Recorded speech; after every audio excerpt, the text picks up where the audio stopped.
ఏ ఇంకేం చెప్పానే మీకు సినీ స్టార్ట్ అయింది ఈరోజు ఎస్ఆర్హెచ్ బ్యాటింగ్కి. ఇక మా టీం కదా మా బౌలర్స్కి మా టీంకి దండం కరుడు కట్టిన పెద్ద దండుపాలెం మ్యాచ్ మాది. ఒక్క మ్యాచ్ అయినా తక్కువ బౌలింగ్ ఎత్తొట్టు కాళ్ళకి గడ్డలైనట్టు అటవులే బౌలింగ్ ఎగుతురు. ఇక పుణ్యానికి పాపానికి చెరో 5-6 కోట్లు తీసుకుంటారు కానీ దండుగా ఆడు మా ఎడ్డుగానికి అవుతుంది బౌల్ మా బౌలర్లో ఆ నాస్తి గుంజుకుంటే పగబట్టి సెంచరీ కొడుతుండు. ఇక బాల్ కొడితే 6-4 అంతే. ఇక బాల్ గ్రౌండ్ బయటనే పడుతుంది. ఎట్ట అయితే ఏం ఆడతాం మేము, దమ్మి అయిపోతాం, తుస్సు అయిపోతాం. ఇక ఏం చేస్తాం, కొడితే 6. ఇక ఎట్లా చేసినా సరే కానీ నెక్స్ట్ మ్యాచ్కి అయితే మా బౌలర్స్ అందరికీ ఇక టికెట్ వేయించి ఇక అస్సాం పంపిస్తా. ఇక ఎందుకంటే ఇక నెక్స్ట్ మ్యాచ్ మళ్ళీ ఒక మ్యాచ్ తప్పిస్తే మళ్ళీ ఉప్పల్ గ్రౌండ్ ఉంది మ్యాచ్. అసలే హైదరాబాద్ మా గ్రౌండ్లో 280 కొట్టినంటే ఇంకా ఉప్పల్ గ్రౌండ్.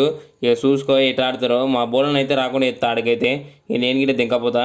ఇక మా టీం వాళ్ళకైతే గట్టిగా గడ్డలు కడుతున్నాయి. ఇక అందుకే డీ క్యాన్ ఉన్నందుకే గింత స్కోర్ వచ్చింది. లేకుంటే మేము యాడ్ను 200 కానీ పడుతుంది. గింత పూర్తి స్కోర్ కొట్టినాం. ఇక ఈసారి కప్పునయ్యే, నెక్స్ట్ సార్ కప్పును అంతే.